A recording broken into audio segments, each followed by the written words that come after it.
Sharab, Shubham, Akhil, Jagriti, and Rupali Mataji, Hare Krishna. And to all those who joined online, I'm sorry I can't see you, but welcome for the, I think, one last or before last class. I think we have a couple of classes more. And we have the exam date set as well. I think the day of San Francisco Rath Yatra, we have like changed it so that it doesn't clash. I think the homework has been sent as well. So before we start, let's offer our Mangalacharan prayers and then we can get started.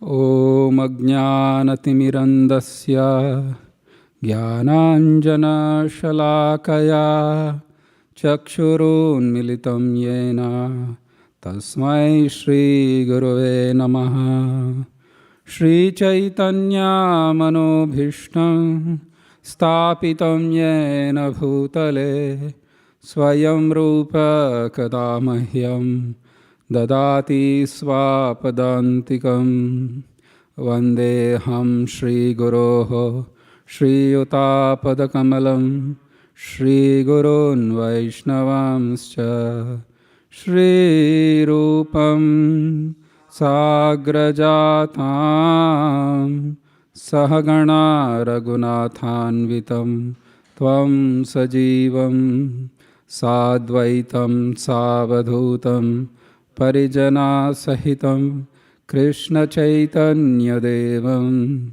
Shri Radha Krishna Padan Sahagana Lalita Shri Vishakanvitamscha He Krishna Karuna Sindho Dinabandho Jagatpate Gopesha Gopika Kanta Radha Kanta Namostute Tapta Kanchana Gaurangi Radhe Vrindavaneshwari Vrishabhanu Sute Devi Pranamami Hari Priye Vancha Kalpatarubhayascha Kripa Sindhobhya Evacha Patitanam Pavanebhyo Vaishnavebhyo Namo Namaha Jaya Shri Krishna Chaitanya Prabhu Nityananda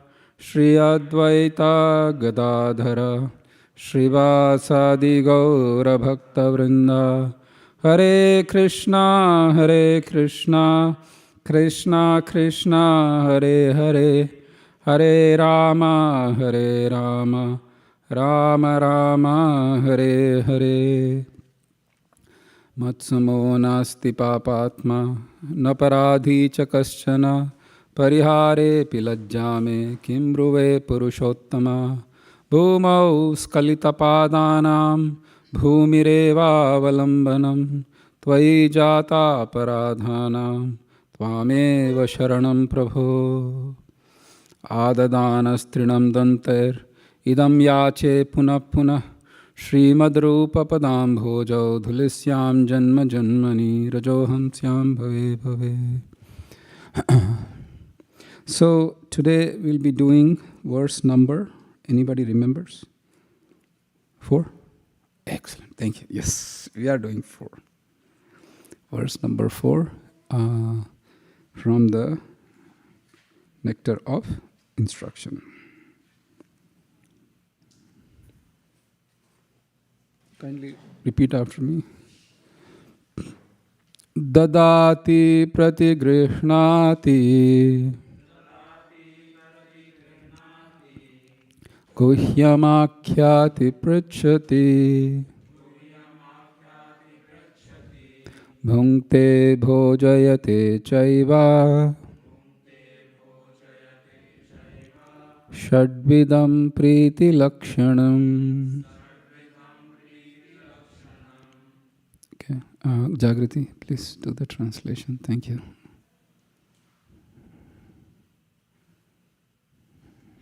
Translation. Offering gifts in charity, accepting charitable gifts, revealing one's mind in confidence, inquiring confidentially, accepting prasad, and offering prasad are the 6 symptoms of love shared by one devotee and another. Thank you. So, because just to give a brief update, in the very first verse of text of Nectar of Instruction, Srila Rupa Goswami has identified the 6 urges: Vacho Vegam, Manasa Krodha Vegam, Jibha Vegam, Udaropastha Vegam, Etan Vegan Yo Vichaheti Dira, Sarvam Apimam Shishim Prithvim Cha Shishyat. So he said that one who can conquer the 6 urges, he or she is qualified to make disciples all over the world. The second was the 6 items which are favorable or unfavorable? Unfavorable. Unfavorable or favorable? Unfavorable.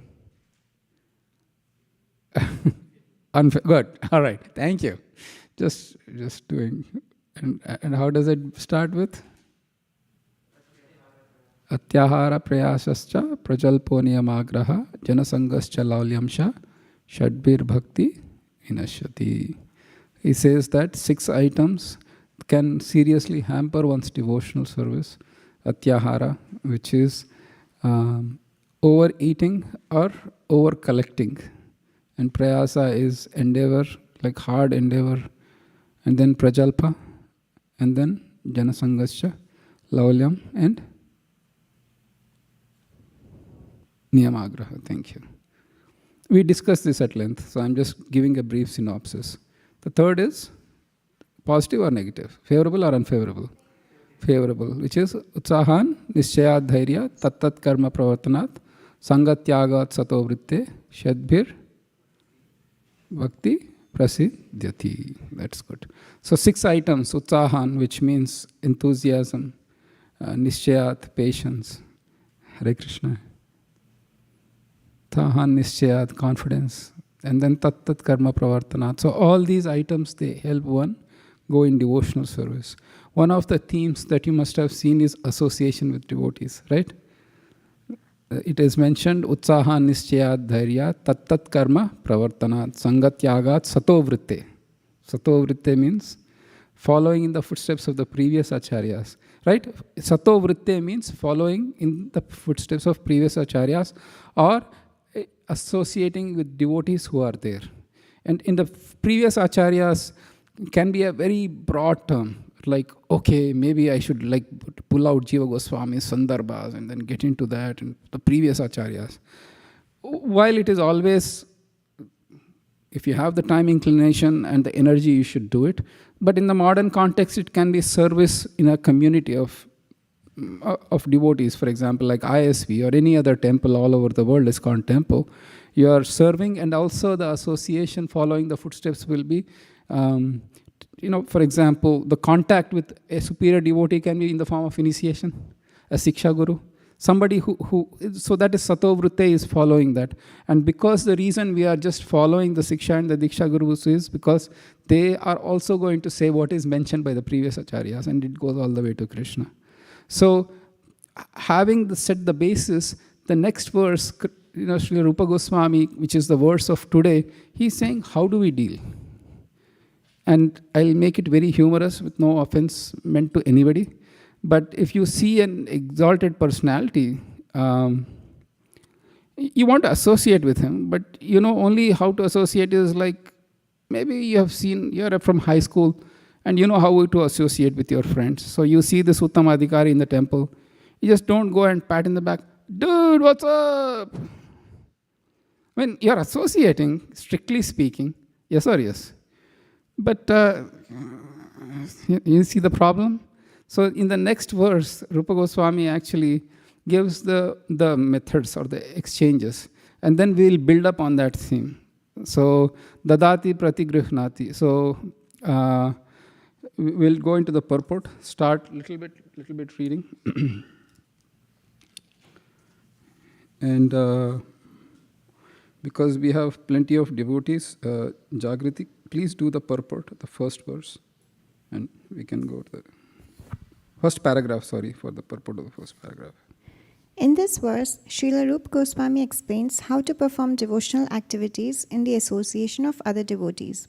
There are 6 kinds of activities. 1. Giving charity to the devotees. 2. Accepting from the devotees whatever they may offer in return. 3. Opening one's mind to the devotees. 4. Inquiring from them about the confidential service of the Lord. 5. Honoring prasad or spiritual food given by the devotees. And 6. Feeding the devotees with prasad. Thank you. So, giving charity, accepting charity, that is somewhat familiar. Most of us are, we get gifts and we give gifts.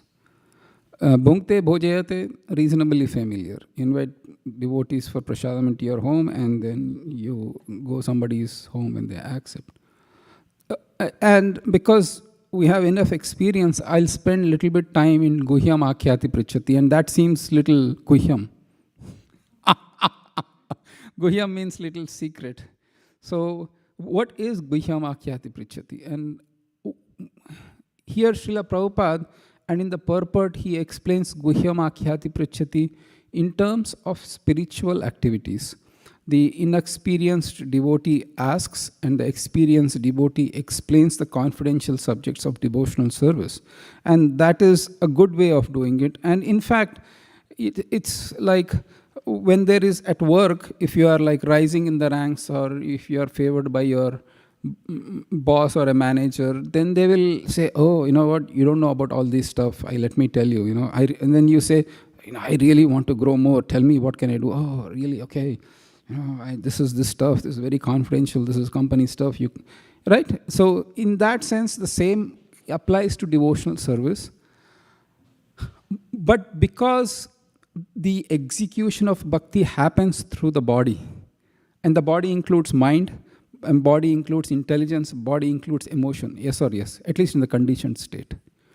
So telling about these aspects also constitutes guhyam akhyati prichati, which means that if one has,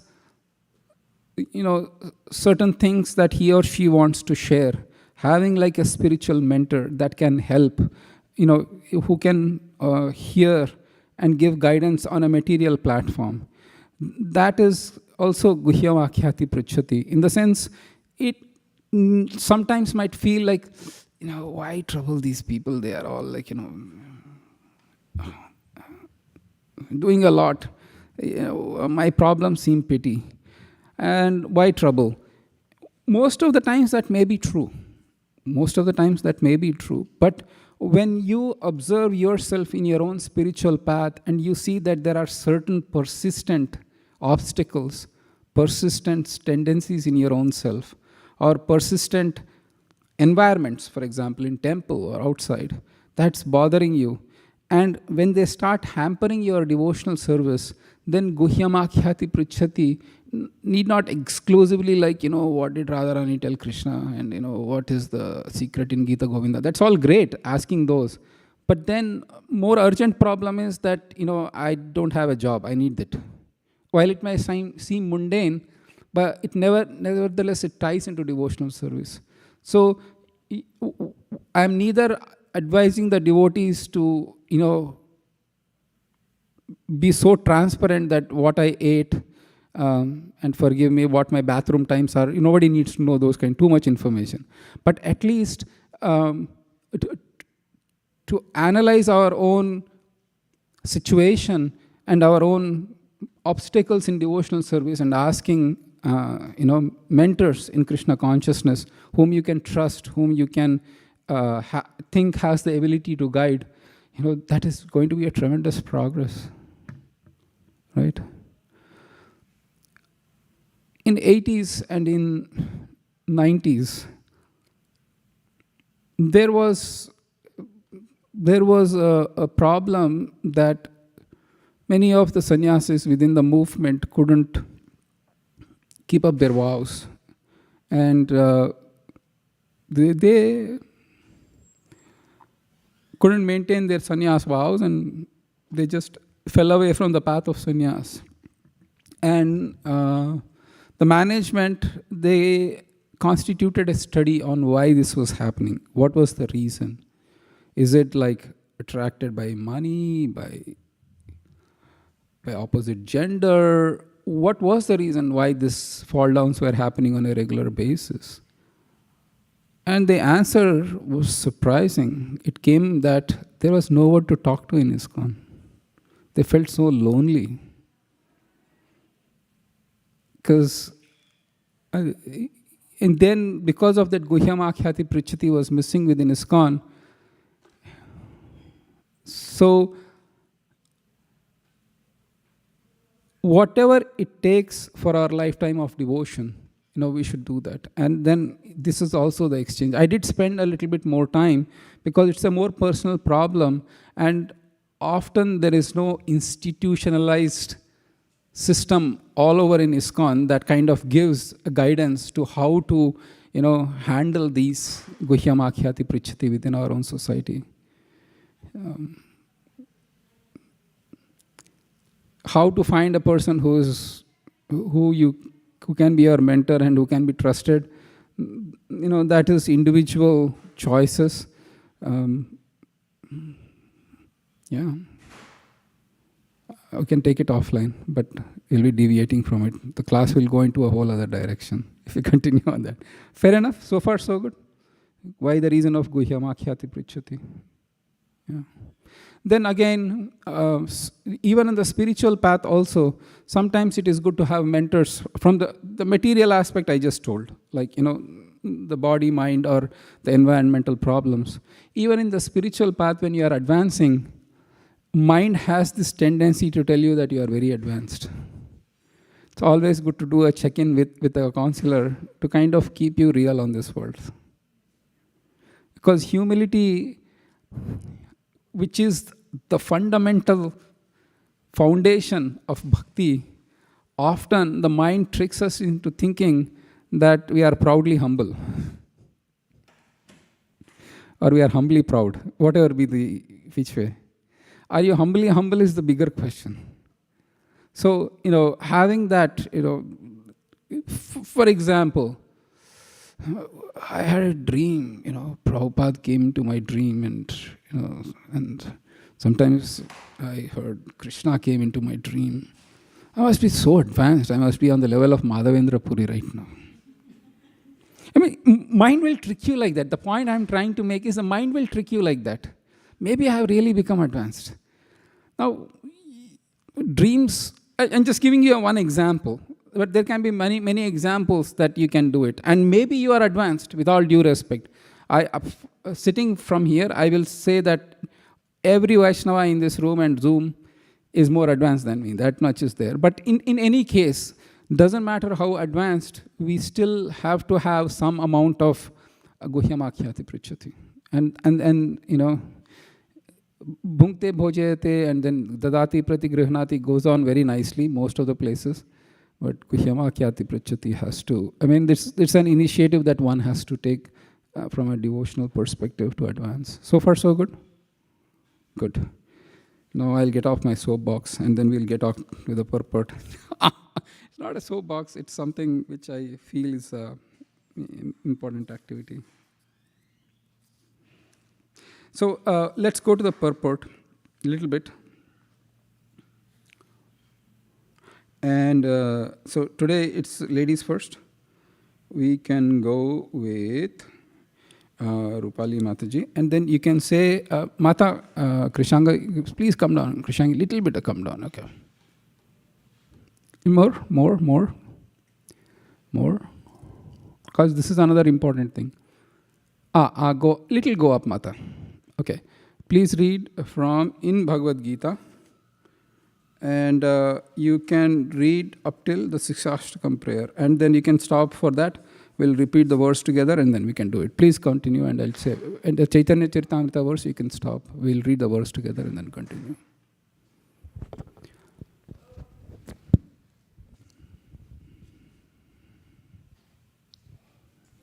In the Bhagavad Gita 2.62, it is stated, Sangat Sanjayate Karmaha. One's desires and ambitions develop according to the company one keeps.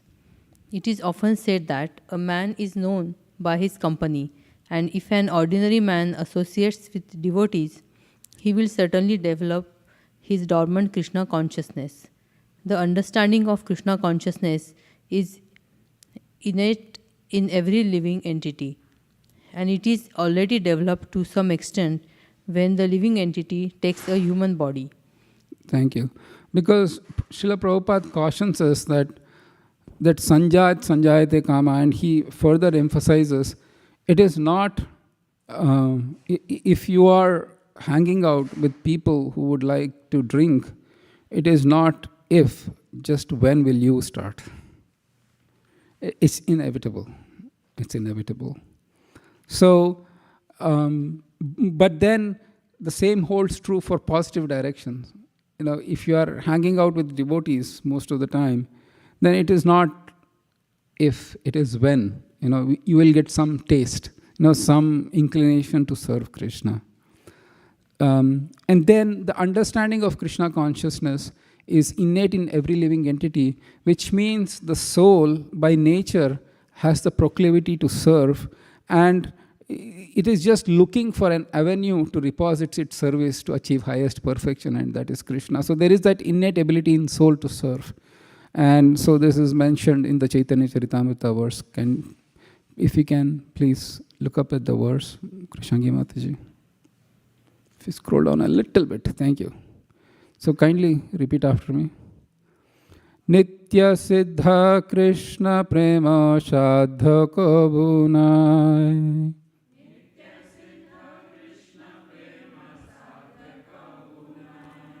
Shravanadi Shuddha Chitte Karaye Uday.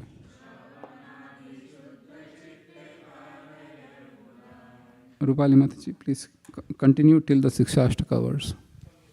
Pure love for Krishna is eternally established in the hearts of living entities. It is not something to be gained from another source. When the heart is purified by hearing and chanting, this love naturally awakens. Since Krishna consciousness is inherent in every living entity, everyone should be given a chance to hear about Krishna. Simply by hearing and chanting Shravanam Kirtanam, one's heart is directly purified, and one's original Krishna consciousness is immediately awakened. Krishna consciousness is not artificially imposed upon the heart, it is already there.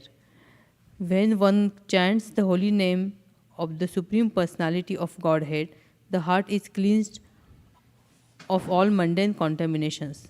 In the first stanza of his Sri Shikshashtak, Lord Sri Chaitanya Mahaprabhu says, kindly repeat after me. Cheto darpanamarjanam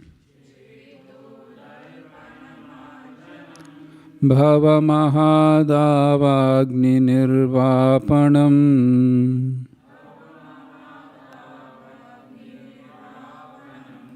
Shreya kairava chandrika vitaranam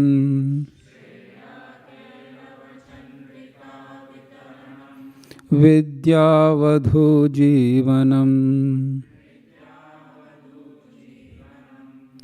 Anandambudivardhanam Pratipadam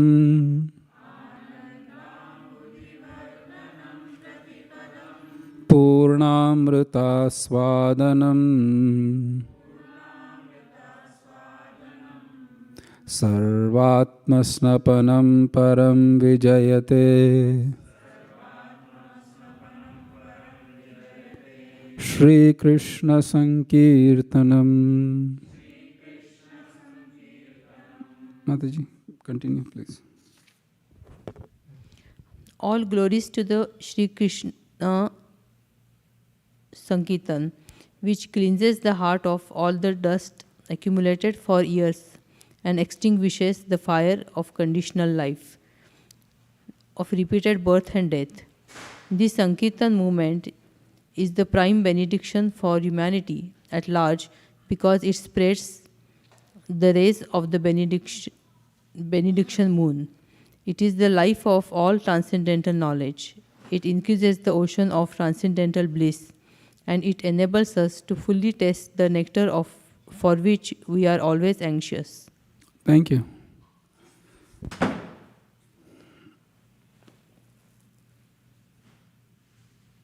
So, any questions so far before we... actually, let me complete the last one.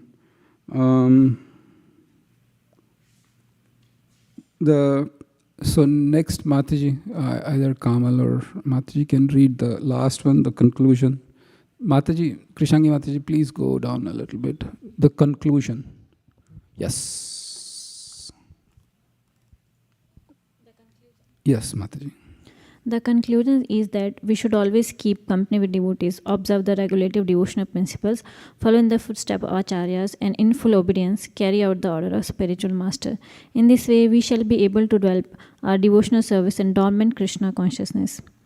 The devotee who is neither a neophyte nor a Mahabhagavat, a greatly advanced devotee, but is within the middle status of devotional service, is expected to love the Supreme Personality of Godhead, make friends with the devotees, show favor to the ignorant, and reject the jealous and demoniac. In this verse, there is brief mention of the process of making loving transactions with the Supreme Personality of Godhead and making friends with the devotee. According to the Dati principle, an advanced devotee is supposed to spend at least 50% of his income on the service of the Lord and his devotees. Srila Rupa Goswami has set such an example in his life. When he decided to retire, he distributed 50% of his life's earning to Krishna's service and 25% to his relatives, and kept 25% for personal emergencies. This example should be followed by all devotees. Whatever one's income, 50% should be spent on behalf of Krishna and his devotees, and this will fulfill the demand of the Dati. And you can wrap up the next verse, and then I can ask Mataji to read. Yeah, please complete that, the final paragraph, and then we should. In the next verse, Srila Rupa Goswami informs us what kind of Vaishnava should be selected as a friend and how Vaishnava should be served. Thank you. Now that we discussed the 6 qualities or the 6 items of exchange amongst devotees, the next is like, how do we know which devotee and how to connect, right? One of the things that Srila Prabhupada writes also is that that one should not disclose one's mind, guhyam akhyati prichati principle, to those who are inimical to devotional service or to those who are monastic people. The reason is this. It is not the intentions of whom you are disclosing is negative, or they are trying to cheat you, or they are trying to put you down, or they are trying to cause you harm. But that's what they know. I'll give a simple example. Your childhood friend that you are going to in school or college with, and you meet after 15, 20 years later, and the old ties rekindle, and the memories come about of how when you were going through the struggle at academy and burning midnight oil and caught cheating in the exam. No, this is kidding. And then now that you are a devotee and that person is not, what do? Are you going to... Because the mind finds comfort in the previous times, and you just know that you was a very good friend, that you would share everything, all your crushes and everything when you were growing up. And now, you start telling that particular, let's take, for example, a man and telling another man, him, that, I'm having so many problems, and, I thought joining ISKCON will help, but, ISKCON is okay, on and on you go. And then that person says, and then you ask him, dude, you seem to be kind of okay, doing well in life. So what's the secret of your success? He says, well, at 5 o'clock on Fridays, usually I have my happy hour. You should join me. You'll forget all the problems. Life will be great. That person was not a malicious influence or intent saying that. Yes or yes? He's your friend. He doesn't want to wish you ill. But nevertheless, that person can know only so much. And he will share that quote-unquote secret, which is a universal secret. all over the world, any economic strata, any social background. People take all sorts of substances to forget their situation, problems in life. So that's the reason why disclosing to those who are not on the path of devotion, or for those who are on the Mayavadi things, this is what will happen. So you meet a friend, who, he goes to one of those Mayavadi schools, but, we have a fair idea, but then you talk that, I'm having little problems here in the temple, this, that. And he will say, why you are having problems? You say, why? Because this is a stone you are worshipping. Only Brahman is Satyam. Everything else there is an illusion. You are worshipping this deity in the temple, that's just an illusion. And that's the cause of all your problems. Your mind will be turned. Your faith will be shaken. And then when your faith will be shaken, we'll read in the next verse, but faith will really start seriously, you'll be thinking, and maybe I should need to read more about this philosophy that they say that. Unfortunate, but if a person speaks confidently, in Kali Yuga it's taken as truth. The more confidently you speak something, even if it is utter nonsense, it is spoken as truth. Right? The emperor with no clothes. Story? Anybody? Akhil? Yeah, go ahead, please tell me that story. A little bit, yeah, whatever you know. This mic is right at your thing.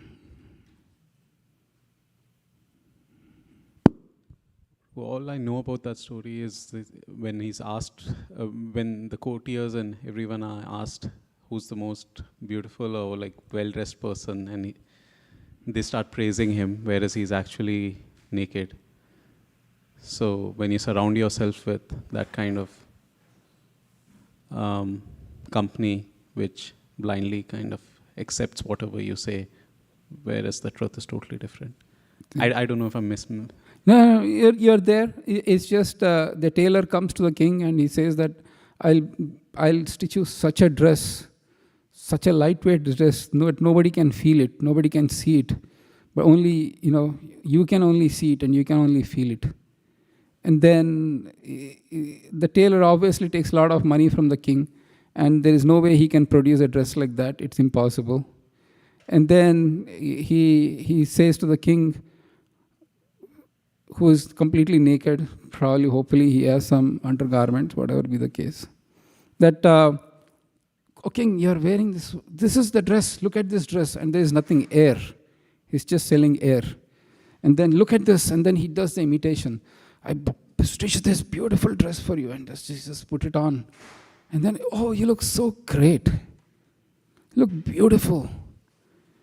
And that nobody can even see it. It's so light as air. Can you feel it? And because it's all in the mind, and the king thinks really. And he goes to the ministers. And then, hey, look at me. I'm looking. This is the most delicate cloth in this whole world. You cannot even feel it. You cannot see it. Tell me, how do I look? What will the minister say? Minister say, oh man, king, you look amazing. Never seen you like this before. It's so beautiful on you. And he goes around the kingdom completely with no clothes on, till a small boy laughs at the king and says, hey, our king is going naked. And then, the whole illusion drops. So the nature of Kali Yuga is such that one person who's having a stronger argument can overcome a person having a weaker argument. So at least if one's faith is in the beginning stages of devotion or spiritual path, if one wants to protect one's faith and build that faith, then one has to be careful on who we can associate with. So far, so good. Am I making sense? And then we will. Any questions? We have a hard stop at 3. Prabhuji, one quick question. This previous paragraph of the purport, Mataji read, right? All glories to Sri Krishna Sankirtan. So I just want to understand, Sankirtan is used in many context, right? Sankirtan also talks about doing group chanting, right? So in this context is more of general devotional service, right? Sankirtan is used in many ways. That's I want to understand from you. You're right. Sankirtan means many things. Kirtan means Shravanam Kirtanam. Kirtanam means to glorify Krishna, and Sankirtanam means group glorification, singing in. So Sankirtan can involve many different things. Sankirtan can involve like the chanting of the names of Krishna in a group setting, or doing japa in private when we chant on our rounds, or it can also mean glorifying Krishna or distributing the names of Krishna outside in the form of books, and that is also Sankirtan. So yes, there are many definitions that can apply based on time, place, circumstances. But specifically, Chaitanya Mahaprabhu recommends chanting the Maha Mantra or completing one's round on a daily basis on Japamala. So that's the specific meaning here. Is that helpful, Namin? And in the next purport, we will discuss a little bit about the importance of chanting the names. Is it? Yeah. Okay. Thank you. No, thank you. Okay. Text 5. Good to see all the devotees online as well. Lakshmi, Balika Lakshmi, and everyone else. So thank you. For text number 5. So kindly repeat after me. Krishneti yasya giritam manasadriyeta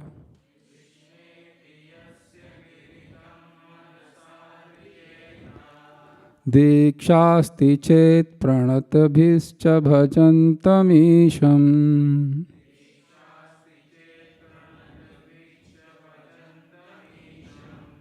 Shushrushaya bhajana vijñamananyamanya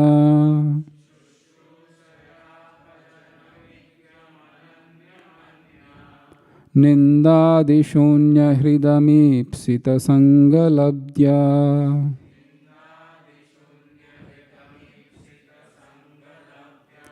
Krishneti yasya giritam manasadriyeta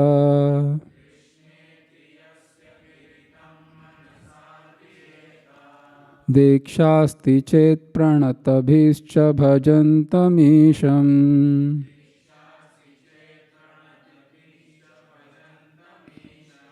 Shushrushaya bhajana vijñamananyamanya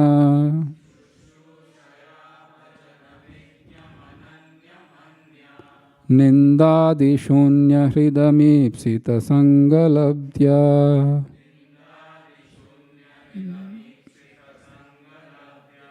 Mataji, translation please. And then we can go back to the front. From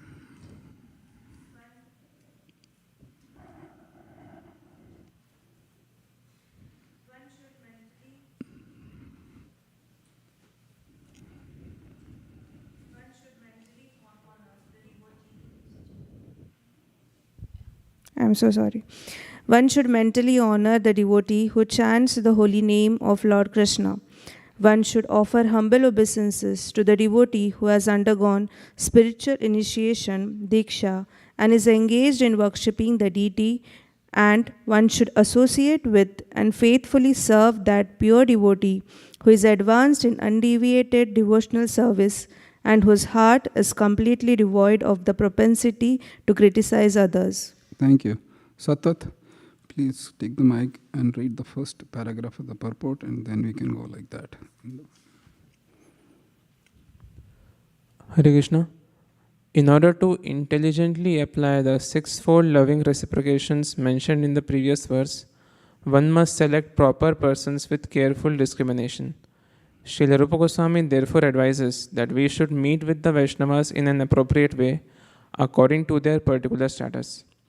In this verse, he tells us how to deal with three types of devotees: the Kanishta Adhikari, Madhyam Adhikari, and Uttama Adhikari. The Kanishta Adhikari is a neophyte who has received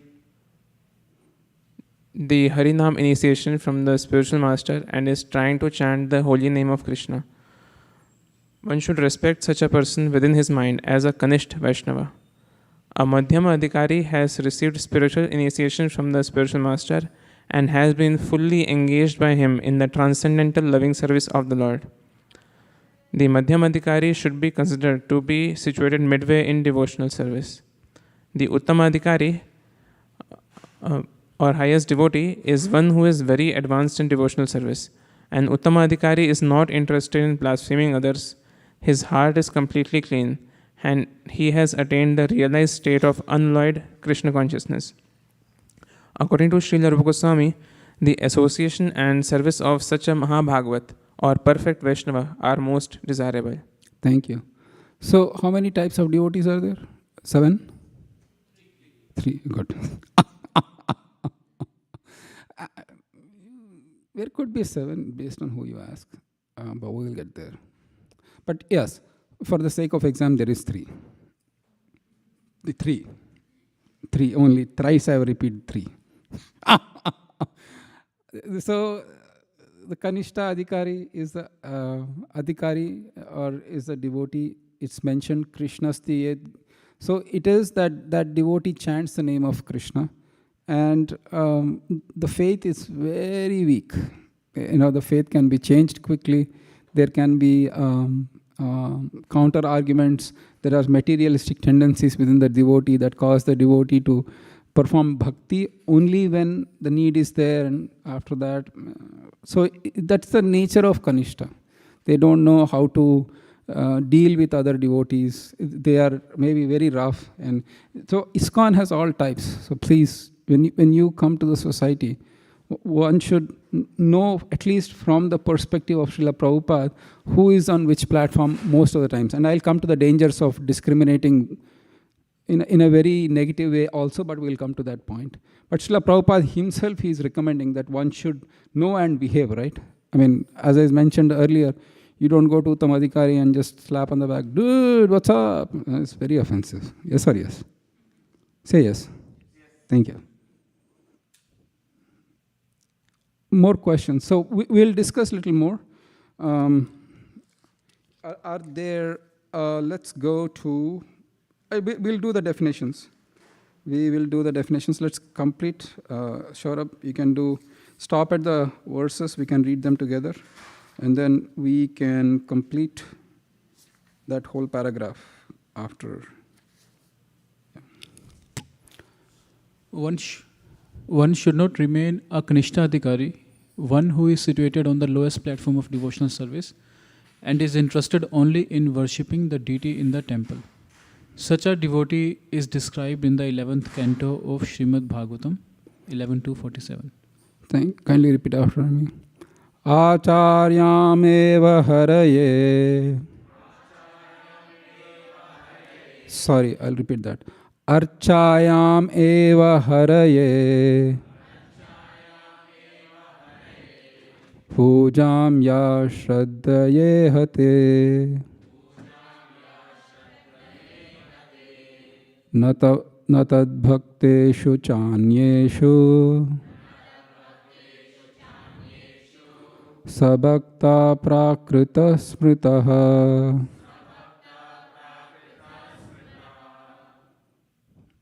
Complete, yeah.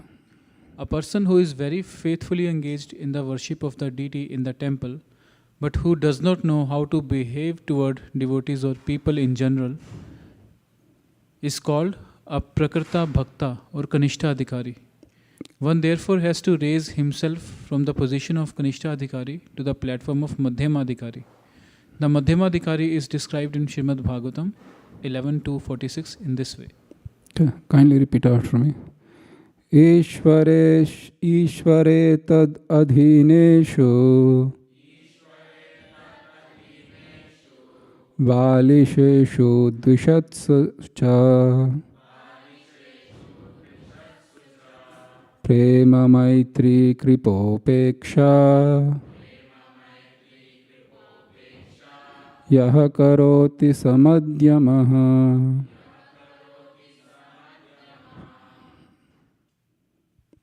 The Madhyama Adhikari is a devotee who worships the Supreme Personality of Godhead as the highest subject of love. makes friends with the Lord's devotees, is merciful to the ignorant, and avoids those who are envious by nature. Thank you. So you can see here Srila Prabhupada is clearly saying that don't remain on a Kanishta platform, but go to the Madhyama. And that, my dear devotees, is the actual promotion. You may get so many promotions in life. But please understand, while you aspire for those promotions and you need to work for it and get it, please do it. But this is the actual promotion. Because the fact is that one should also have the urge. The complacency that comes in, okay, now I'm initiated, I'm this settled. But no, internally, always one must be thinking, how can I become better? How can I advance in devotional service? And that desire has to happen from within, and Krishna will give the encouragement and also the guidance on how to proceed. But that urge should be there, and that's what Srila Prabhupada is requesting. It's not just me. And we can see how the Madhyamadikari has the 4 qualities, which is loves the Supreme Lord, makes friends with the devotees, he or she is merciful to ignorant, and completely neglects those who are. So the other aspect is we should also act according to our adhikar. One might think in the name of devotion that I can deal with, I can actually deal with people. Mayavadis, no problems. I know the trick. But if you are, or people who are materialistic, oh, come on, they are devotees. Why are you discriminating? Heard this story somewhere? So, based on one's own adhikar, it is perfectly okay to discriminate, and one should discriminate. When one acts on the level of Uttama Adhikari, even though one is on Madhyama, that's a problem.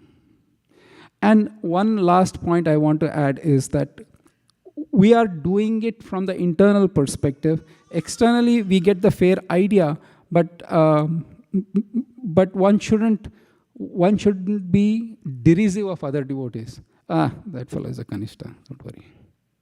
One should be careful on that front as well. Because sometimes the manifestations might not actually indicate. It's a very subtle thing. Oh, this fellow doesn't know how to talk to devotees. Prabhupada wrote it, so this fellow by default must be a Kanishta. Is that okay? Okay. Mataji, I don't know your name, so please introduce yourself and the question you raised your hand. Hare Krishna.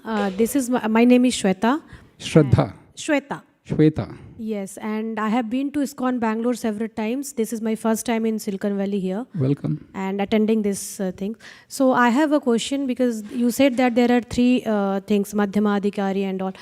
So who decides that, and how will one person get to know that I am promoted from Kanishta to Madhya and Madhya to the upper one? The first thing is that, and the second thing you said, the discrimination. But as far as my knowledge is concerned, discrimination in Hindu mythology is not very appropriate. So if I am discriminating among the devotees, so how the God is allowing that? So these are 2 things I am little confused. Sorry, my question is a bit off, but... No, Shweta, your question is a good question. I like it. But what I would recommend is that since we have a lot of matter to cover, I will answer your question towards the end of the class, if that's okay with you. Sure. Keep the questions flowing, and then we can answer at the end of the class. Is that okay? Sure, that's all right. Fine. Okay. Thank you. Thank you. Anybody on the Zoom have any questions? Also, we can keep collecting questions. We are question collectors. Okay.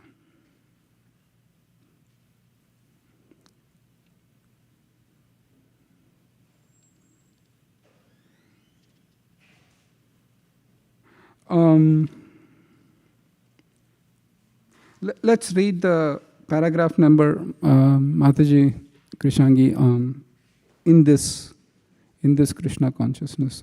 Just if you can type in this.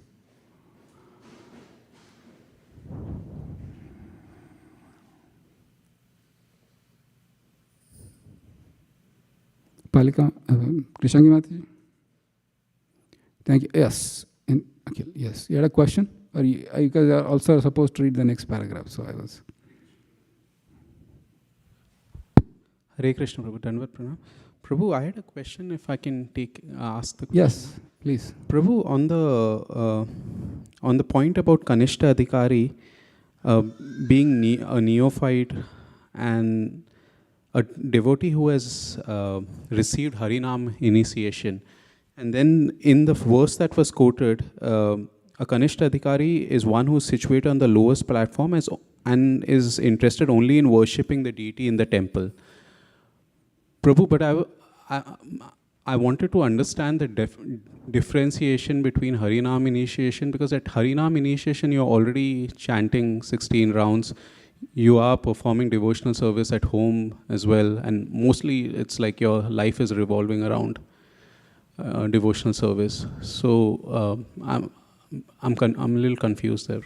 So Kanishta Adhikari, he or she is initiated and they are doing serious devotional service. And yet they are on the lowest stage, that's what you're saying? Yeah, and the verse goes on to quote that on the lowest platform, interested only in worshipping the deity in the temple. So that's where I was a little confused, this particular statement. So in the Kanishta platform, the focus of my spiritual life is the deities. You are unable to connect the jivas to the deities. All you know is God. I need to serve God. If you can see, if you are parents of more than one child, then there is always an attention of both the child to please the parents.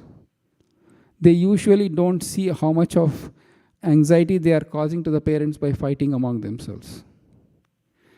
It's, no, I want to please you. No, you just get out. Okay, I will hear, Papa, me. Yes, sir, yes. But the fact is that he's also born of the same father. That connection is not there at that stage. So you are seeing the deity and you think the deity is all in all, but the other jivas, the relationship to deity is missing at Kanishta level. Just as children fighting among themselves to please the father, not knowing the father is not really pleased because you're fighting amongst yourself, not knowing that I'm the father of both of you or mother of both of you. Make sense? Yes, Prabhu. Can I ask a follow-up? Yes, please. Prabhu, so the way you described this in summary was that is distinguishing the relationship of devotees towards the deities. And then I remember for one of the classes when we spoke about Uttama Adhikari, it was mentioned that Uttama Adhikari does not differentiate between anyone. He sees the Paramatma in everyone. So is that the difference, that Uttama Adhikari does not see a difference between devotees, non-devotees, and Kanishta versus Madhyama Adhikari, that's the difference where you're differentiating the relationship amongst the devotees towards the deities? That's one criteria. It's one criteria. In Kanishta, it is me and God. That's it. You get out of my way. If you are somewhere in between my service, I'll make sure that I'll eliminate you in all possible means and I'll rush towards the deities. But then in the Madhyama stage, you are my friend. We all we'll serve together the deities. And in Uttama, I don't see, okay, this person, Akhil, sitting in the temple hall versus a person who is eating on a fine restaurant in Palo Alto, eating all sorts of stuff and drinking all sorts of drinks. I don't see a difference because they are engaged equally in service of Krishna. But that requires a vision of Uttamadhikari. That requires a very high vision. Is that helpful? Yes, Prabhu. Actually, the first part itself, I was like, it clarified some doubts I had in the past. All right. Thank you so much, Prabhu. Thank you. Shubham. And then I'll also have to answer Shweta's question, but it's later. Shweta, don't worry, I have not forgotten you. No, that's okay. All right, Shubham. Hare Krishna. Actually, it might be related to Mataji's question, and also something that you mentioned. So I have this long-standing question about discrimination. So most desirable quality of a Vaishnava is somebody who is humble. My dichotomy is if we are trying to aspire for that, and if we are saying, no, this is a Madhyamadhikari, this is a Uttamadhikari, we are trying to discriminate based on some something which is probably, it might not be a shortcoming, but something that is missing in that person, that he's not an Uttamadikari. So like I am not in that position to basically make that judgment, but how do we still... Shubham, hold your thought for 1 second. Let's read the paragraph, and I'll come back to you. Akhil, please read that paragraph. I think discrimination, the word touched a raw nerve here, so. But Shastras are Shastras. We'll discuss based on the Shastras and not my personal feelings whether discrimination is correct or not. But we'll discuss. In this Krishna consciousness movement, a chance is given to everyone without discrimination of caste, creed, or color. Everyone is invited to join the movement, sit with us, take prasadam, and hear about Krishna. When we see that someone is actually interested in Krishna consciousness and wants to be initiated, we accept him as a disciple for chanting of the holy name of the Lord. When a neophyte devotee is actually initiated and engaged in devotional service by the orders of the spiritual master, he should be accepted immediately as a bona fide Vaishnava, and obeisances should be offered unto him. Out of many such Vaishnavas, one may be found to be very seriously engaged in the service of the Lord and strictly follow all the regulative principles, chanting the prescribed number of rounds on japa beads, and always thinking of how to expand the Krishna consciousness movement. Such a Vaishnava should be accepted as an Uttama Adhikari, a highly advanced devotee, and by association should always be sought. And Akhil, can you please go back? Mata Krishnangi, can you please go back to the translation? Just I want to, and connect that to that.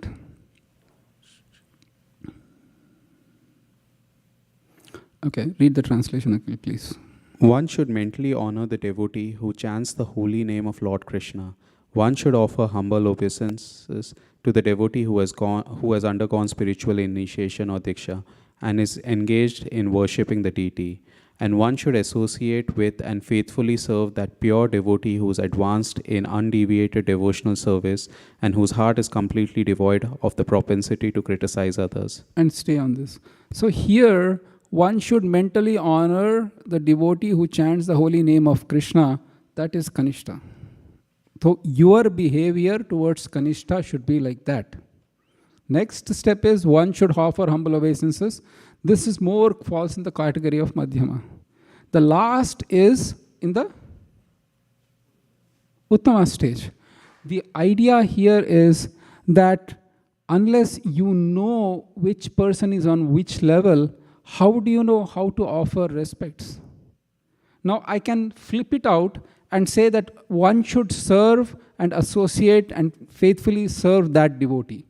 Now, if I mix it up with Kanishta, which means I have to serve a devotee who is on the Kanishta platform faithfully. If you don't discriminate, then you can mix it up. So that's the reason why there is a certain amount of, for our own spiritual advancement, we have to do it. It is not we are discriminating for the sake of discriminating. It is not for the sake of discriminating or criticizing or judging others we are doing it. For our own spiritual advancement, how to behave, I should know who is on what platform and need to do it. See, on a Kanishta platform, if you approach Krishna for a desire with money, and if you faithfully serve that if you say faithfully serve that devotee, you will get a desire for money. But if you mentally, okay, that devotee is, I know for a fact that that person is only after money and he is approaching as a devotee for Krishna for money. That's okay. I'll mentally honor that devotee, but I won't associate.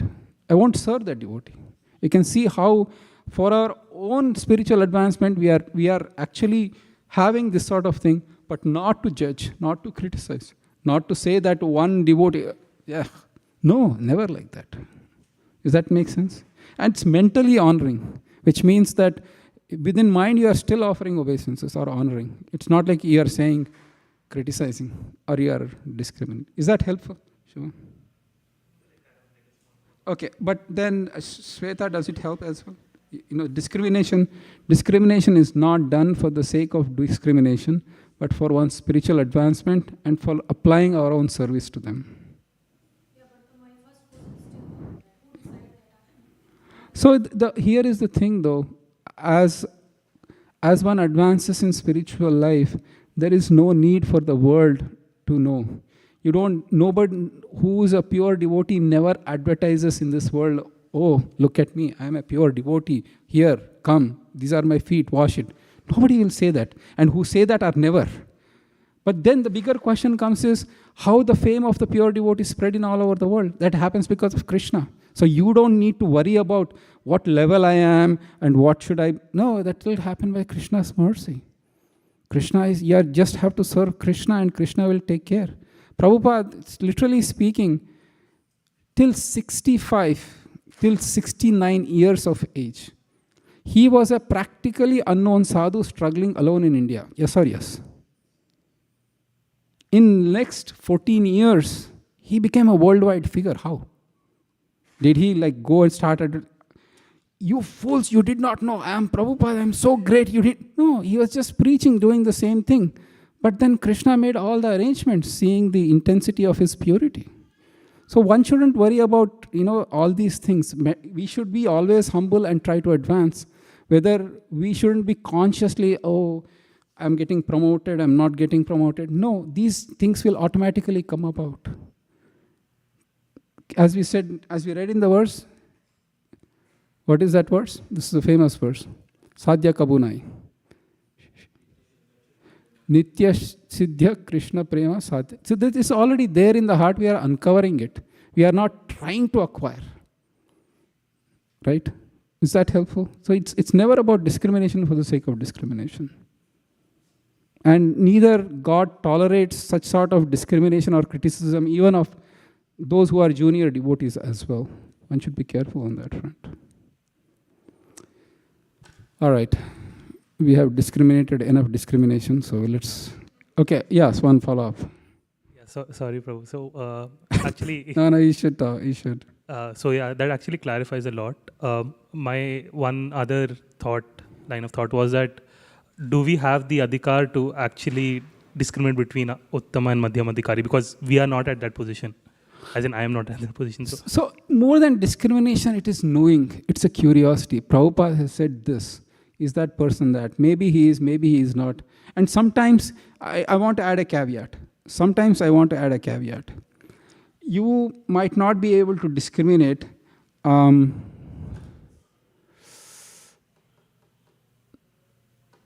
will, 11th canto,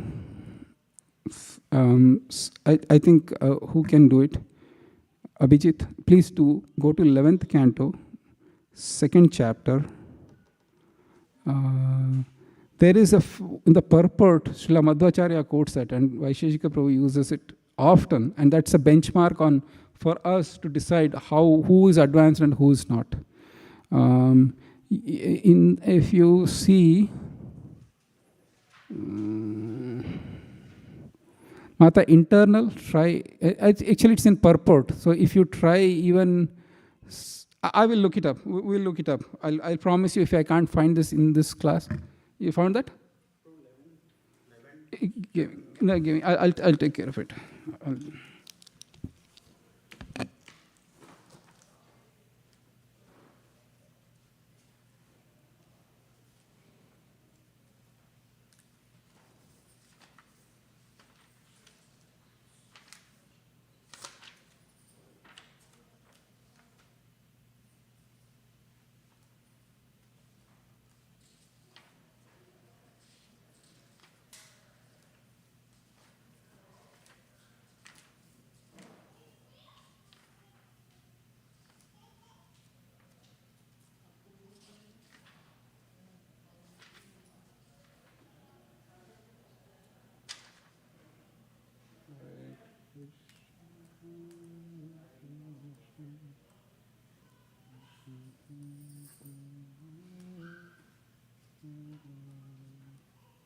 Understood. Sorry? The verse is Mukhya Prasadat. That's actually, Mate, can you go? Okay, now we'll do this. Control F. If you go to advanced view, Mata. Krishnagi Mataji. Go to instead of default, yes. And then type in Control F. M-U-K-H-Y.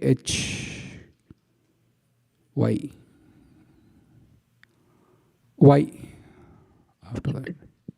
Prabhuji, 11 to 40. Thank you much. 11 to 40.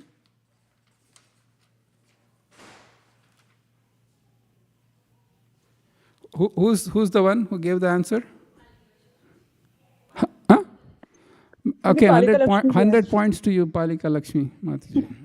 Thank you. Thank you, Prabhuji. All right, if you go Thank down, you. Mata, in that. This is itself a very beautiful verse. Now I'll not forget, 11 to 40. Come down in the verse, come down in the purport. Please come down, come down, come down, come down.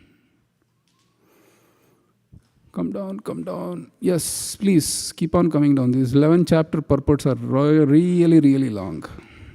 Really, really long. Because this, we should complete this, thank you, this one. So we should complete our discussion we should never complete without this verse. Kindly repeat after me. Kechid unmadavad bhakta bahyalinga pradarshakaha kechidantara bhaktasyu kechicchaivo bhayatmaka mukha prasada dardyacha bhaktirjneyana chanyataha. Shubham, you didn't get a chance to read, right? No, you and then after that Abhijit and then Nityananda. Some devotees of the Lord exhibit external symptoms like acting like madmen. Others are introspective devotees, and still others partake of both natures. It is by one's steadfastness, that by the merciful vibrations emanating from one's mouth, that one's devotion can be judged, not otherwise. So this is one criteria that can apply across the board. The vibrations coming from one's mouth, mukha prasadat, and dhardya, strong determination to pursue. So because some devotees will be very, very like external, literally you can see tears coming down and their dancing is so ecstatic, their singing is, oh my God, melting the heart. And some people are like very introspective. They're always in the kitchen. You barely see them throughout their life. Well, it doesn't matter in that sense. Or somebody might be just mopping the floors or doing garlands. How many, we see beautiful garlands that I'm wearing and the Lord is wearing, and we will never see the hand. You can ask Krishangi after that, throwing in a hint. She and her team does amazing garlands, but you don't see them, and it might seem that, who are these people? They never are in public, but they are doing greatest service from behind the scenes, right? Is that okay? So, point I'm trying to make is association of advanced devotees is important, but it is not black and white to just discriminate. And I'm using that caution again and again. Please be very careful on that.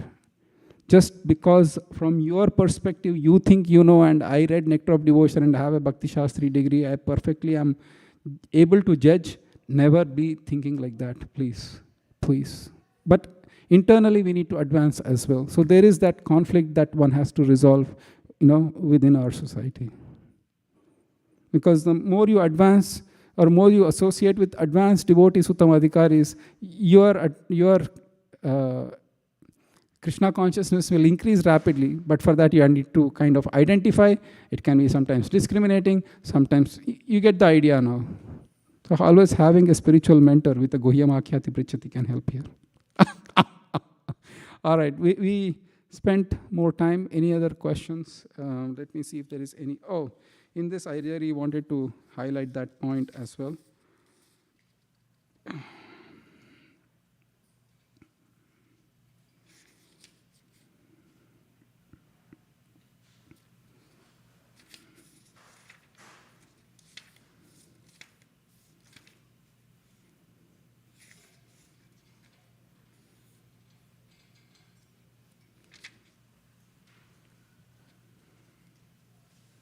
The chanting of, so Krishnangi Mataji, the chanting of holy name. Control F, the chanting.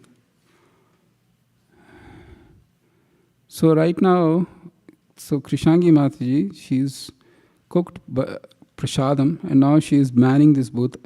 And you have to answer a question seriously, Mataji, truthfully. Did you have your prasadam yet? I can't see her, so somebody has to.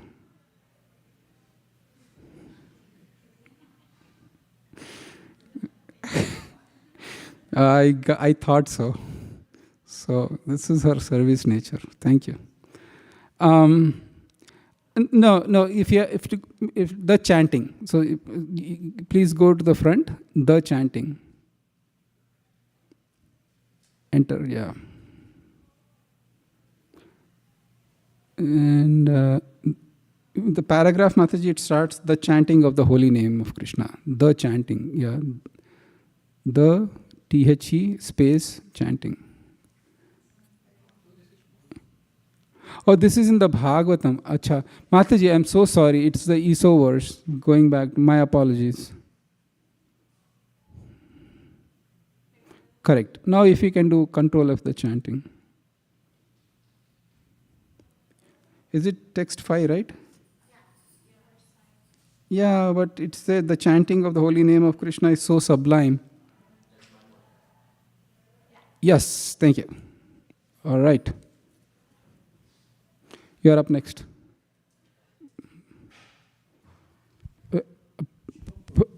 Oh, Shubham, you got it. You read. She read the translation. So it is.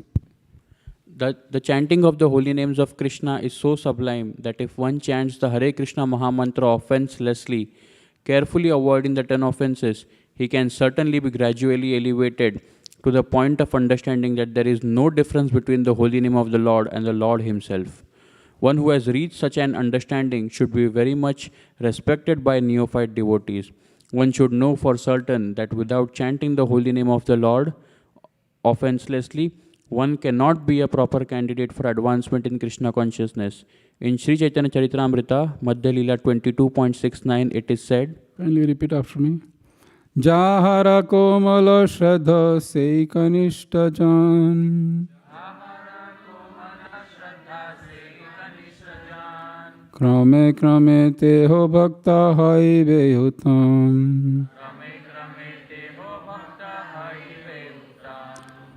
Continue, please. One whose faith is soft and pliable is called a neophyte, but by gradually following the process, he will rise to the platform of a first-class devotee.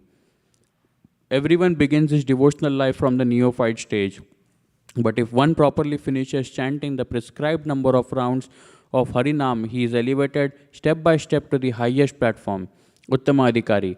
The Krishna consciousness movement prescribes 16 rounds daily because people in the Western countries cannot concentrate for long periods while chanting on beats.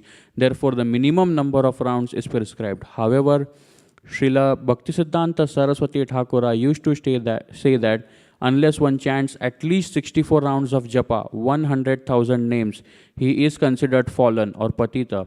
According to his calculation, practically every one of us is fallen. But because we are trying to serve the Supreme Lord with all seriousness and without duplicity, we can expect the mercy of Lord Sri Chaitanya Mahaprabhu, who is famous as Patita Pavana, the deliverer of the fallen.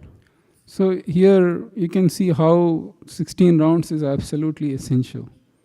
Prabhupada is saying that if we are, at least I will not say about all the exalted souls that are sitting here, I just can say for myself. I complete my 16 rounds and it's like, oh my God, I have so great. But here I'll tell myself, Srivas Pandit Das, you are a fool. You are still fallen according to this. So, one should at least seriously think of how I can do my 16 rounds with as much attention, with as much devotion, with as much prayer and posture as possible. I don't claim to be on that level at any stretch, by any stretch of imagination. At least one should have that aspiration, that it's non-negotiable. That is one thing. And Prabhupada here is saying that, Mataji, if you can ask your daughter to sit down, please, because she's blocking the view in the back.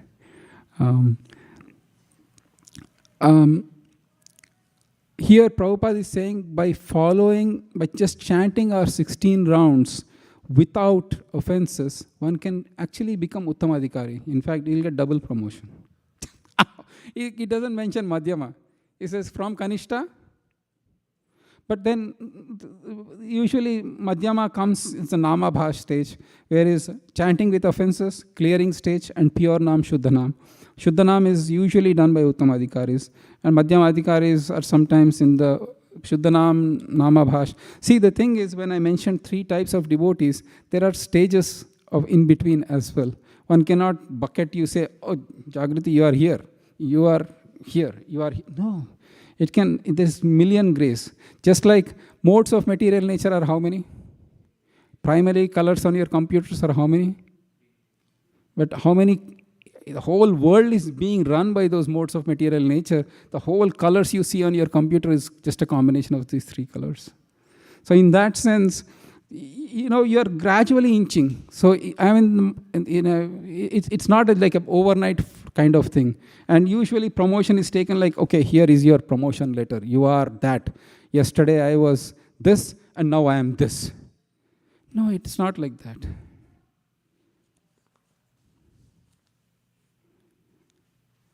Shweta Mataji, did you take some Charnamrit?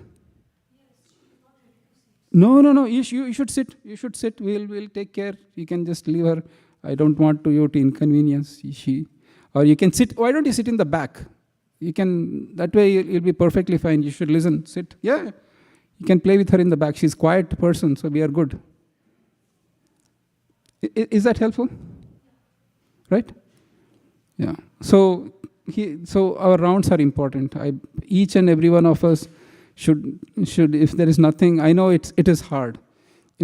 For example, things happen in life. When there is a production issue at work, and you have to work 18 hours a day, and next day you couldn't. These things will happen. Sometimes the person is sick, and wives, they may deliver babies, and it's super hard on them to kind of do this high level 16 rounds, during that time. So one should do the best one can, but the intention of chanting 16 rounds without offenses should never go away. Like I'm just taking my bead bag, walking around, seeing the stars, seeing this, seeing my watch, and I'm set. That should not be the intention. Really, one should take 1 rounds. Like, how can I improve? How can I improve? How can I improve? Okay.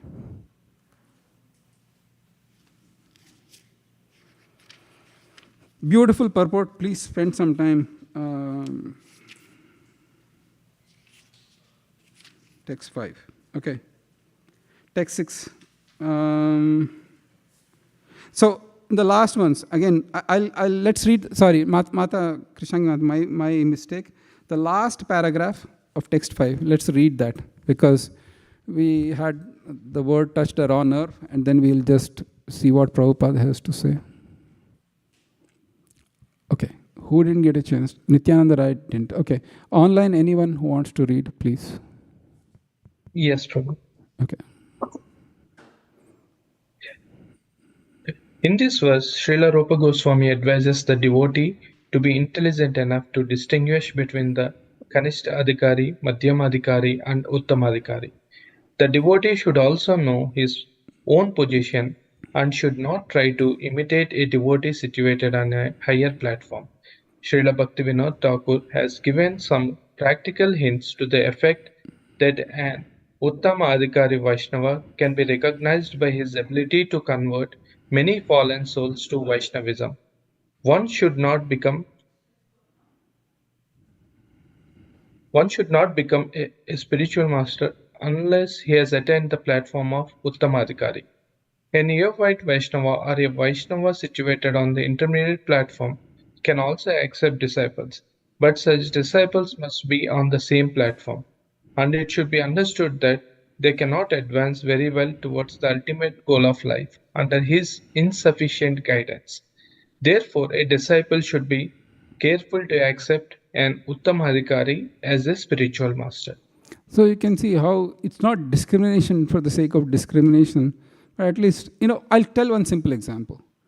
if you go to the market to buy a diamond, will you do some research on how diamond is? What are the qualities of diamond that makes it? Will you also do research from which shop is reputable? Hey, you are discriminating between my shop and his shop. No, it's against all grains.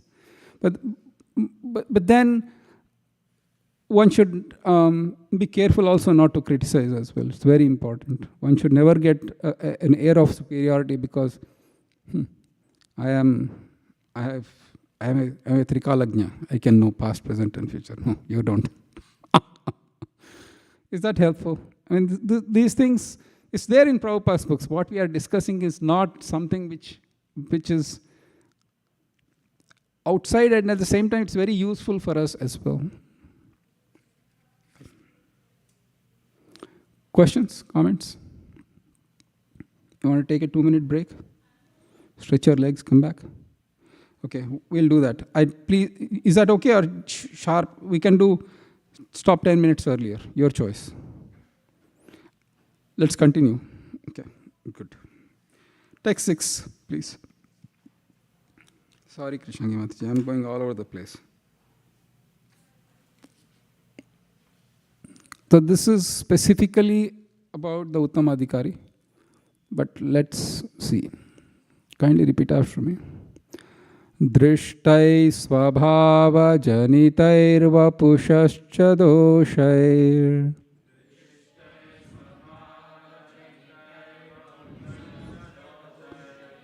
na prakritatpamiha bhakta janasya pashet.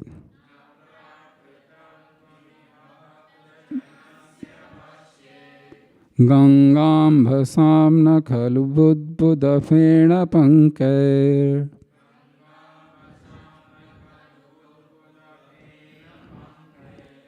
brahmadravatvam apagacchati niradharmaihi.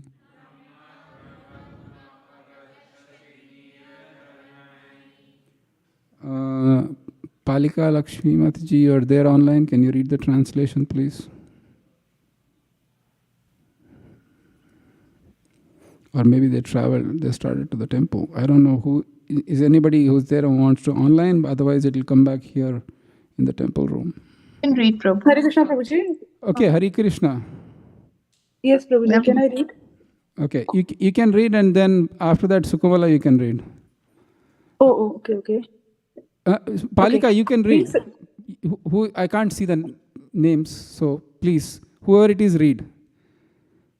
Palika Lakshmi, you are there? Yes, Prabhuji, I'm there. Yes, please read. Okay. Being situated in his original Krishna conscious position, a pure devotee does not identify with the body. Such a devotee should not be seen from a materialistic point of view. Indeed, one should overlook a devotee's having a body born in a low family, a body with a bad complexion, a deformed body, or a diseased or infirm body. According to ordinary vision, such imperfections may seem prominent in the body of a pure devotee, but despite such seeming defects of the body of a pure devotee cannot be polluted. It is exactly like the waters of the Ganges, which sometimes during the rainy season are full of bubbles, foam, and mud. The Ganges water do not become polluted. Those who are advanced in spiritual understanding will bathe in the Ganges without considering the conditions of the water. Thank you. Hare Krishna. Hare Krishna. Thank you. And who was supposed to read next? The Mataji who said that she can read the first paragraph of the purport, please. Okay. Shuddha Bhakti, the activity of the soul proper, in other words, engagement in the transcendental loving service of the Lord, is performed in a liberated condition. In Bhagavad Gita 14.26, it is stated. Kindly repeat after me. Mam chayo vyabhicharena bhakti yogena sevate sagunan samatityaitan Brahma bhuyaya kalpate.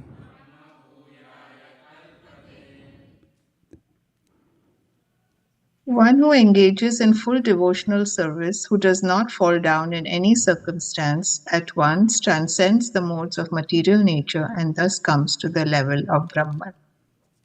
Thank you, Mataji. Yeah. So,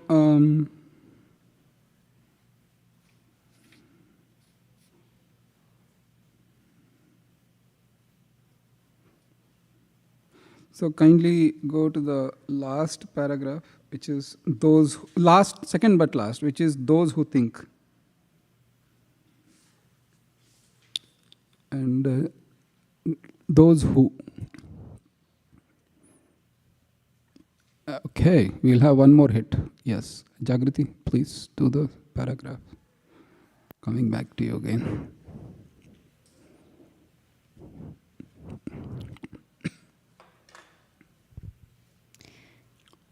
Those who think that Krishna consciousness is limited to a certain section of people, a certain section of devotees, or a certain tract of land are generally prone to see the external features of the devotee. Such neophytes, unable to appreciate the exalted service of the advanced devotee, try to bring the Mahabhagavad to their platform. We experience such difficulty in propagating this Krishna consciousness all over the world. Unfortunately, we are surrounded by neophyte god brothers who do not appreciate the extraordinary activities of spreading Krishna consciousness all over the world. They simply try to bring us to their platform, and they should try to criticize us in every respect. We very much regret their naive activities and poor fund of knowledge. An empowered person who is actually engaged in the confidential service of the Lord should not be treated as an ordinary human being, for it is stated that unless one is empowered by Krishna, one cannot spread the Krishna consciousness movement all over the world. Srila Prabhupada's purports are usually very authoritative and reflective of the comments from the previous acharyas. One of those rare purports where Srila Prabhupada is actually stating the facts in a very honest way. And the difficulty of he is propagating the Krishna consciousness movement. He also says that he indirectly says that he is empowered by Krishna, and which is true to the fact. He says unless one is, we are trying to spread Krishna consciousness movement all over the world. Unless one is empowered by Krishna, he cannot spread it. Thus we are doing it, so we are empowered by Krishna. It's an indirect way of Srila Prabhupada's being very aware of his position. So that's the reason why he is our founder Acharya, and what he did during his lifetime, it's next to impossible to achieve. I mean, one trip to India, we are like, it's done, right? I mean, how many, with all due respects, when senior citizens travel, when our parents and others travel to US, like, really, this is such a long flight and so on and so forth, that Prabhupada, at that age, he traveled 14 times all over the world. It might seem like exotic, and it might seem to be, oh my God, everywhere he's getting respect. No, but he had his challenges. He had his physical health to deal with. He just left Vrindavan. He could have peacefully, if his only concern was my advancement, then he would have guaranteed gone back home, back to Godhead. He just had to stay in Vrindavan. That's it. He was already well settled in Vrindavan. But to come out and start this mission with completely a culture that was alien to him, and to do what he did, there is absolutely, one shouldn't have any doubt that he was truly empowered by Krishna. Otherwise it was not possible to do it. And he himself says it here, lest anybody has any doubts. Let's wrap up this section. Mataji, Dhanalakshmi, you want to read the last, and then we can. When one thus criticizes a pure devotee, he commits an offense, Vaishnava Aparadha, that is very obstructive and dangerous for those who desire to advance in Krishna consciousness. A person cannot derive any spiritual benefit when he offends the lotus feet of a Vaishnava. Everyone should therefore be very careful not to be jealous of an empowered Vaishnava or a Shuddha Vaishnava. It is also an offense to consider an empowered Vaishnava an object of disciplinary action. It is offensive to try to give him advice or to correct him. One can distinguish between a neophyte Vaishnava and an advanced Vaishnava by their activities. The advanced Vaishnava is always situated as a spiritual master, and the neophyte is always considered his disciple. The spiritual master must not be subjected to the advice of a disciple, nor should a spiritual master be obliged to take any instructions from those who are not his disciples. This is the sum and substance of Srila Rupa Goswami's advice in the 6th verse. Hare Thank Krishna. you. So coming back to the point of discrimination, this is the negative opposite of it.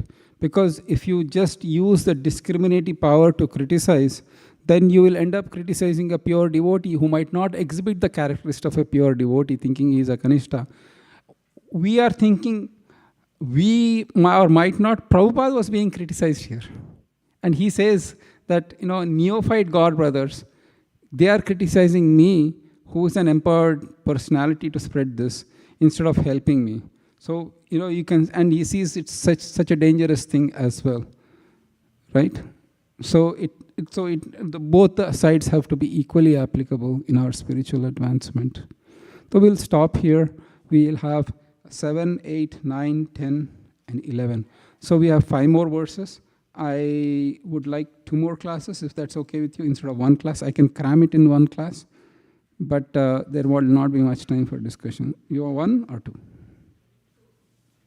Thank you. Any other questions, any other comments? Before we go, I'll discuss a little bit about exam. Always an interesting subject. So, is everybody aware of the exam date? Excellent. It is August 27th. We will not change the exam for any reason. The date is fixed. Because please don't ask me for changing it. Because cursed are those, I'll be cursed by those. If I change, then I'll be cursed. If I don't, I'll still be cursed. I'll tell you why. Some devotees want me to change the date. If I change, then they will be happy. But those who didn't want the dates to be changed will curse me. And then if I stick to my date, the devotees who wanted the date change will be cursed me. So either ways, I'll be cursed. So I'll be cursed keeping the date the same. Because right now, seriously, devotees plan a lot of things around the exam. And it's, next week they planned a trip saying that the exam is over, let me go and take a break with my family. And when I say that I'm moving the date, they will really curse me. And the curse can actually take the form of me being chased around with a stick. Just joking. Nothing never happened in the past. Exalted Vaishnava. So we'll keep the exam date on 27th. Exams will be easy. It won't be too tough. If you read nicely the Ishopanishad and Nectar of Instructions with purports, you will pass the exams easily. The homeworks are there. Please submit it on time. You get 30 marks. And exam is for 70 marks. If you get 35 out of 70, then you will pass.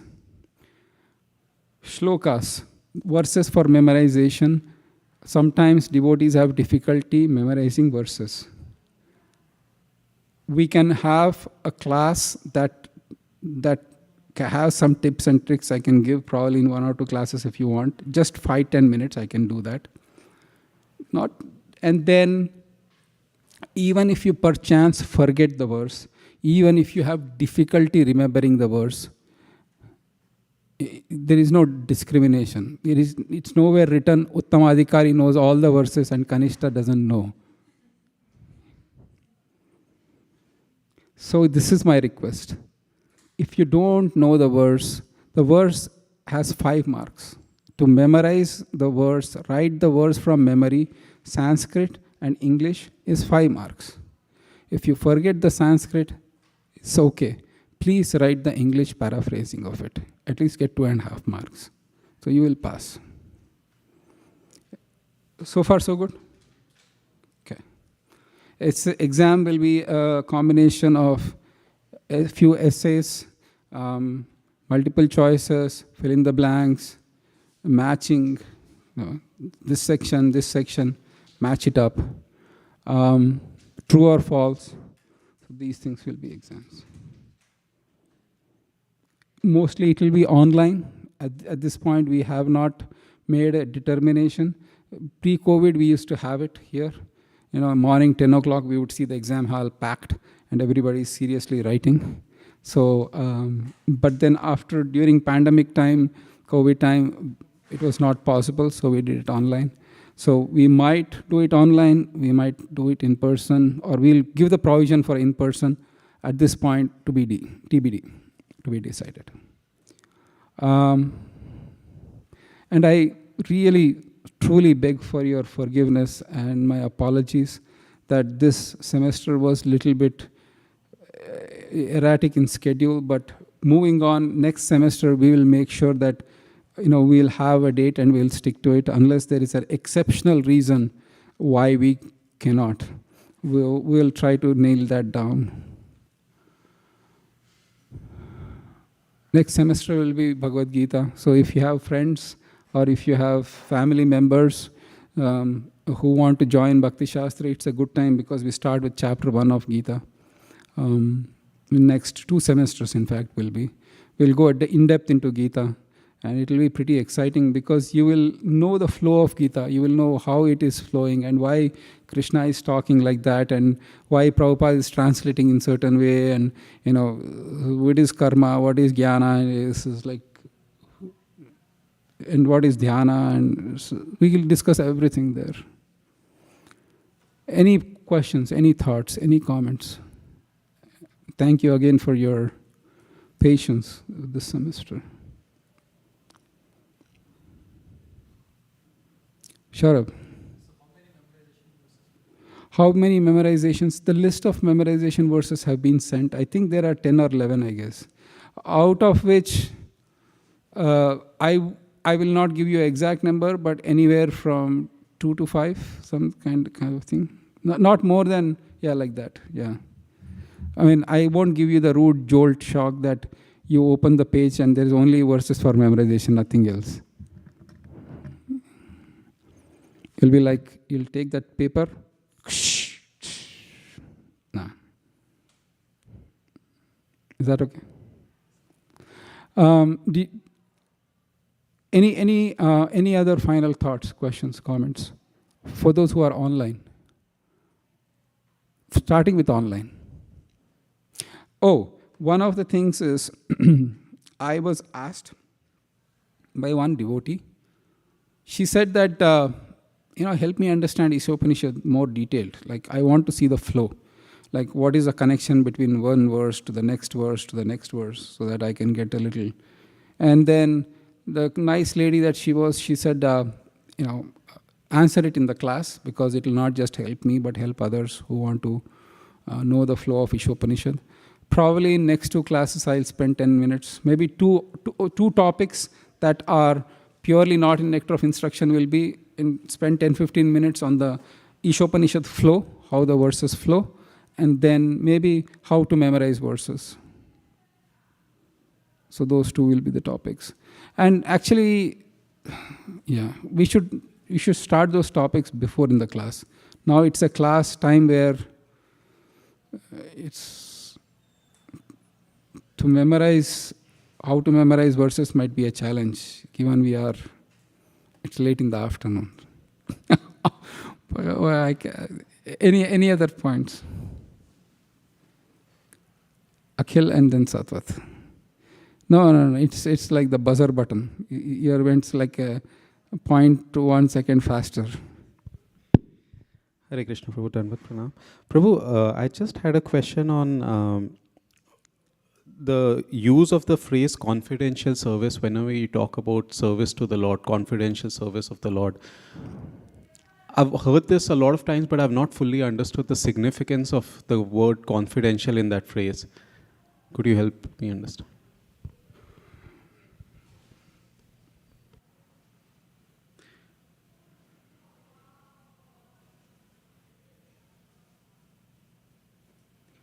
There are 3 levels to answer that. The first level is spiritual.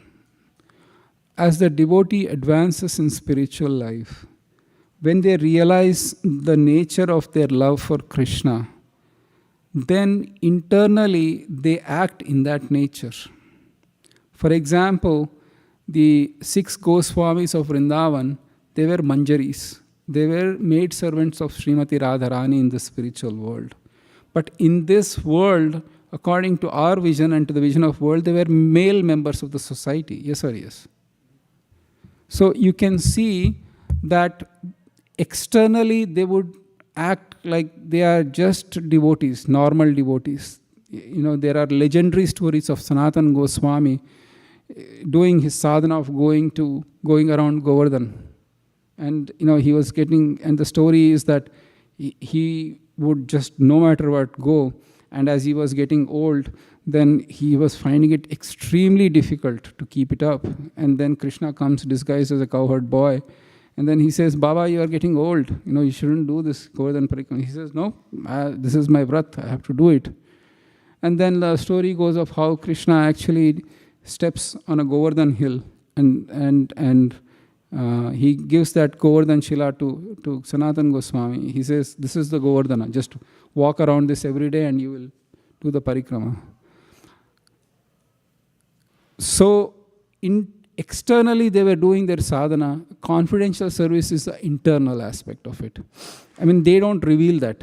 In any of their writings, they don't say, I am La Mangalatika Manjari and I am doing this service to the Lord. I was meditating on the Lord like this. They won't write those. This is a confidential service of the Lord. So that is the spiritual aspect. So far, so good.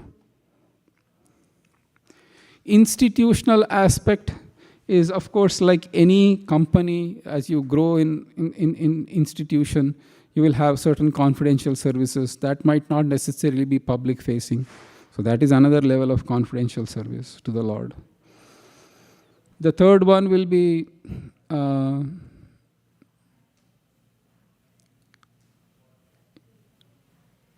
devotees might have many realizations about their, maybe the Lord came into their dreams or whatever. The Lord, maybe I offered food and my deity smiled at me, or I felt like, there are so many stories like that, then those are a little more confidential from our personal perspective. One shouldn't make too much of a public display of those things. So there is that. So as you advance in spiritual life, the confidentiality aspect comes out. Otherwise, it seems to be like a communist party. Everybody is chanting Hare Krishna, just like that. It's no distinction. Is that helpful? Yes, Prabhu. Just a quick follow-up on that. So, is this something that we should be using as a guide for our own life, or is it just like when offering services or whatever realizations you have, you should never share them? No, you can. Guhyamakyati prichati. That is the avenue. You should see. The thing is, mind tries to tell you have reached there. One of the subtle ways of Maya is to tell you, dude, you done. Now it's time to kick back, relax, and enjoy life. Or like that. But the devotee who is humble and hungry, there is always that fear of Maya. There is always the caution or the urge to not go like that. So having said that, one should discuss with one's spiritual mentor to say that, have I become I'm ready for Babaji in Vrindavan sannyas kind of thing, then probably you're not there. So you can see how it shouldn't be public. Asking a spiritual mentor about this, that I had a dream, I was in Rasalila and I was a gopi, so can I wear dress of a gopi? Just joking. That is a question for your spiritual mentor in a private thing rather than discussing publicly in a class, for example, or posting it on a social media. You get the idea? Yes. Thank you so much. No, thank you. Satvat. Satvatankule. Hare Krishna, Prabhu. A question on logistics. So out of these 4 semesters of Bhakti Sastri, what happens if someone has to miss one of the dates? Are there any re-exams or something?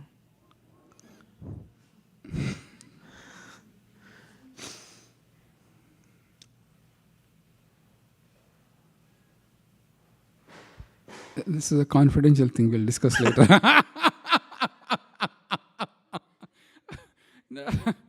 No, unfortunately, I can't give that answer because there are all the devotees and it's a public class. So, by and large, the answer is no. Over the past, for many years, what we wrote, missing is, the problem is that we cannot create so many question papers for an individual request. And it's really, we don't have that kind of bandwidth and wherewithal to actually do this. So had we had 500 samples of Bhakti Sastri and randomly we can pick up, we can do that. But the fact of the matter is, it's not possible. And the other thing is, it will encourage the devotees to take whenever they feel like. And it will be an injustice to others, who already are taking on time. So everybody, it's a system that will have more negatives than positives. So, and the answer is, again, it's a very exceptional case. We can always help within a week or so, if it's a realistic time frame. That time, I am undergoing a surgery on that date. And it's a very genuine reason. So we can work with individual cases like that. But to say that, sure, no, I'll definitely, Satwat, not go around asking, okay, Prabhu, what's your preference? Mataji, what's your preference date? No, it's not going to happen. Sorry. It's impossible. Is that helpful? The confidential aspect is like, what is the reason? That you can share it in confidential. Guhyamakyati prichati. Other questions, comments? All right. Any other points? If there is nothing else, it's 2:56. You have 34 minutes. I'm so grateful to you for coming. I know it's not the best of the times to come, but thank you so much for coming. And we'll take 2 more classes, and then we'll be done with the first semester. And hopefully, when is the next class again? The next week? No, in 2 weeks. In 2 weeks, correct? Okay, so this is 16th. Then we should be having it on 30th. Yeah. 30th. And then we have the 1 more, and then we'll have the exam. Any other questions? The only other thing is to memorize. One, I'll just give the hints right now so that you can practice in next 2 weeks. One thing is to write it down, to write down the actual verse on a piece of paper. You copy it. You don't try to write it from memory. Just write it exactly as it is there. Whether if you like the Devanagari, write in Devanagari, like a Roman transliteration, right? And so you will write that. When you write the verse on the paper, then you are actually putting a little bit into your mind. Then take that same piece of paper and stick it at the refrigerator or your workplace or wherever where it is visible. Then it will be just, as soon as your eye hits it, then automatically you will try to memorize that verse. Then if you really want to internalize that verse, the next step will be that, okay, Sanskrit fairly I am familiar. Then take each word and start writing the meaning of that word. So it will give you like, oh, this word is, the verse is constructed like this. This has this, this has this, this has this. And then you need not get into too much Sanskrit. At least you know what the words mean. And then the next step is the English translation. When you write it down like that, then you are committing, you are like exploring that verse. You are making that verse very personal. You are like getting into the verse. And it just becomes a little more internalized. And the beauty of these verses is that, wherever you are, and if you have to give a class or if you have to, I feel this should be like this, but where is the Shastric background? These verses actually, if you memorize it, they'll come back and you feel reassured in your own decisions or thought processes. Is that okay? All right. If that is the case, I will take leave so that Krishangi Mataji can go and have Prachadam as a first order of business. Thank you so much. Vancha kalpatarubhyascha kripa sindhubhyascha.